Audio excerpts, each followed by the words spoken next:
fancy intro music. Yeah! Woohoo!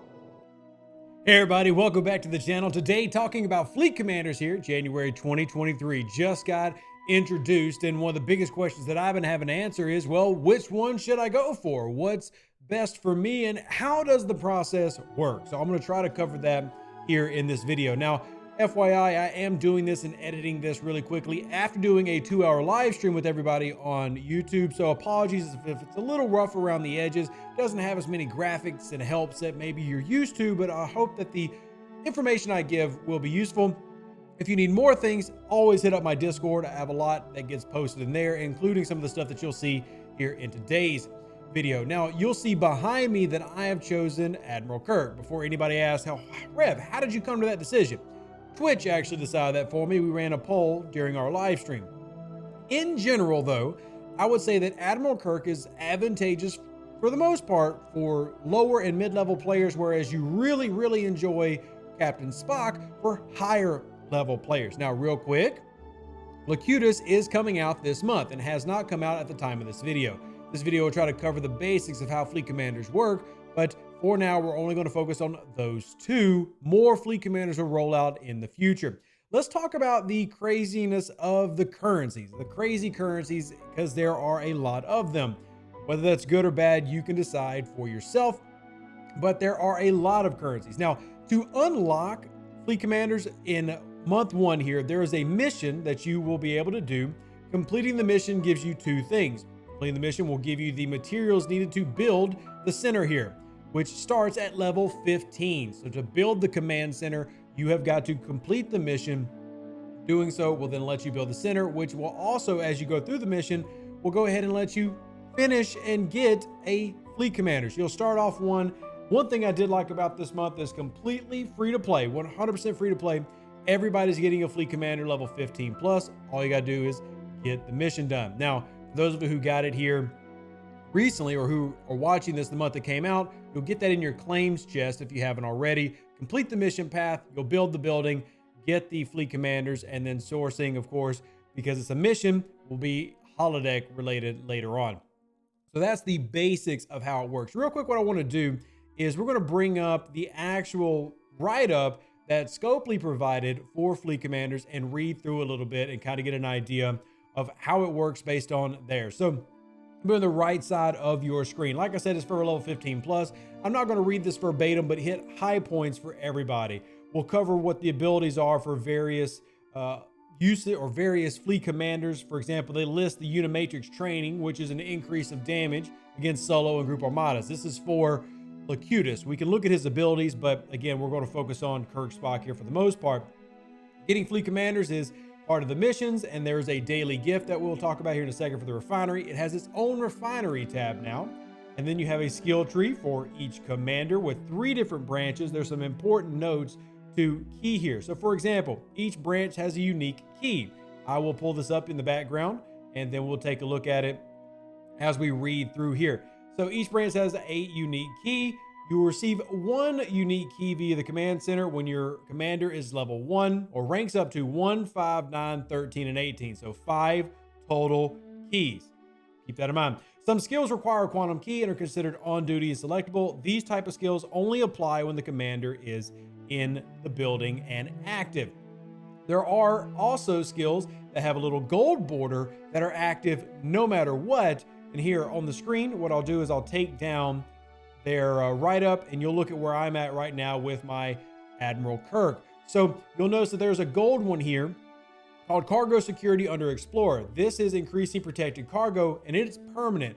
So whether you have Kirk active or not, this one with a gold border is a permanent addition. Now, one thing to notice is if you look at where I am with the impulse speed, see this little circle bracket around it? Well, I needed a quantum key to unlock this. You do have to make a choice. Did I want the impulse speed or did I want the warp speed? I wanted impulse speed. I think that's more valuable. There's also other research for warp speed in the game, and I can also just disco summon instantaneously if that's what I want to do. I felt for me more value was in the impulse speed, but I made a choice there using my Kirk quantum key. You will then get 5 keys in total as you level up, keys making it to where you have to choose what path do you want to take? Now, not everything requires a key. For example, salvage operations here, which is a permanent boost to ship XP from hostiles for Kirk, doesn't require a key, but other things will, depending on what type of bonus it is. And it's the same thing if we go look at Spock's tree. Now, even if you don't have these unlocked, you can still take a look at their skill trees by hitting the info button, and you'll take a look at Spock's tree. Same thing. We have choices to make and options to do where you'll have to decide, what do I want to get bonus wise? And some things just are always going to be working. Like, for example, his bonus for increasing mining rate. The reason I said that I think Spock in particular is probably better for some of your higher level players are some of the efficiencies that it has down the road. As you go down this tree, look at some of the things that it has down here with the max cargo size obviously being nice. And then you've got protected cargo, just like you had with our good friend Admiral Kirk. But that's under the minor. Go into architect and scientist and look at some of the other things. Raw latinum for the Fisha, that's helpful, lowering some grind. Increasing the venom rewards for Mantis hostiles, I actually really like that. Obviously that affects higher level players. Under the scientist, you've also got the crystal cost efficiency for research. You've got ore cost and obviously gas cost. Those are very important, so you need to be Commander 50. You see titanium cost. This one in particular, one of the higher level players I work with went this route, got this at a 12 of 15, and it took one of their building costs from 42 trillion to 37 trillion, saving them 5 trillion in par steel alone. So higher levels, especially taking advantage of the efficiency bonuses of the Spock commander. Anyway, let's hop back in real quick because we can end up talking about these individual abilities all day long. For reference, real quick, I'll put it on the screen. You have this chart. Now, this chart is in my Discord. This goes over the basic abilities of the various commanders. Remember, you cannot activate every single one of these. There are some choices that have to be made, so keep that in mind as you're going through your path. Make choices and look down the road of, okay, what could I use? What do I need here? And what would be best for me? All right, I'm gonna take this off the screen. We'll put it back on towards the end. Let's go back to the actual write-up from Scopely. So let's talk about progressing on the skill tree. To progress, you'll need specific skill points. Each fleet commander will require skill points for that character. So for example, I'm getting Admiral Kirk skill points to level up abilities, which you saw I needed here when we clicked one of those options. Now, again, I told you, currency chaos. There's way too many currencies here. Specific skill points can be earned by leveling up that commander or exchanging uncommon skill points in the refinery. We'll talk about that in a second. Leveling up your command center will also give you uncommon skill points, and you can also get more in the offers tab, which is an in-app purchase. It's saying you got to buy them. Rare skill points can be earned through events and purchased. There's your command center. So a few different things to take note here. Remember, some of these you can only choose one in one of the brackets in terms of abilities. You have to make a tactical choice. Some things require certain keys that require you to level up your commander 1, 5, 9, 13, 18. And again, some of these work forever, while some of these need to be active, or this commander has to be active to get those bonuses. That covers the basics. Let's back out real quick and talk about the refinery, because this is a pretty big mechanic. Top left of your screen, there's a new command button. No pips. We like that. Just for FYI, I wanted to mention that. And let's go to the refinery. Also, I should mention, level 40 on the command center, you can use 2 fleet commanders at a time. That is the current maximum amount. So let's go down to the bottom. You'll see there's a daily fleet commander materials pull. You can literally do this every day. Now, for those asking, how do I source these officers? I've already got 10 of Fleet Commander Spock by doing this pull right here. So you do have sourcing once you build the building to start working towards multiple commanders. And yes, for all those who are commenting on my live streams and in Discord, you can swap between the two. There is a 6-hour cooldown currently. So if you wanted to use Spock, take Kirk down, put Spock in, but you cannot change for another 6 hours. This is to help prevent like abuse of the system. For example, a fleet commander who might be more PvP centric and you want to hop back and forth between your efficiency bonus and then your, PvP bonus. You have to make decisions and choices. Then you have the current 3 that'll be available here between skill points to that various captain or admiral, whatever fleet commander you're going after. So for example, I'm using Kirk, so I would spend some of those and get more Kirk XP that SP used to update the abilities of Kirk. And if you max out, so once you get a character, you don't need to get any more shards. And those shards become transporter dust, which is this currency up here. Looks like a little broken SP or whatever. Same idea as transporter patterns. Now that we get dust, we'll turn that dust into XP and credits that we'll use to unlock more SP for that particular fleet commander. Again, I told you there's a lot of currencies. It can be a little confusing. Don't worry. I'm going to get through it. I believe in you.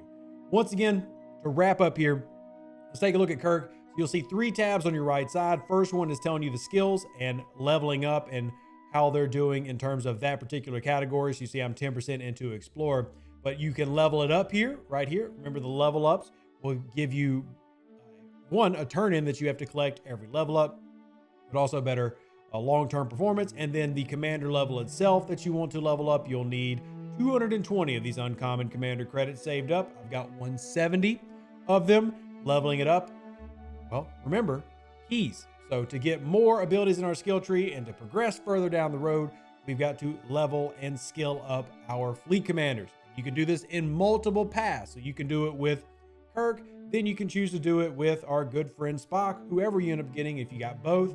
Once you get to the building 40, you can have both of them active. But remember, you will have to go down the path, be cognizant of what you're choosing, and be careful to not pick something you didn't actually want to do.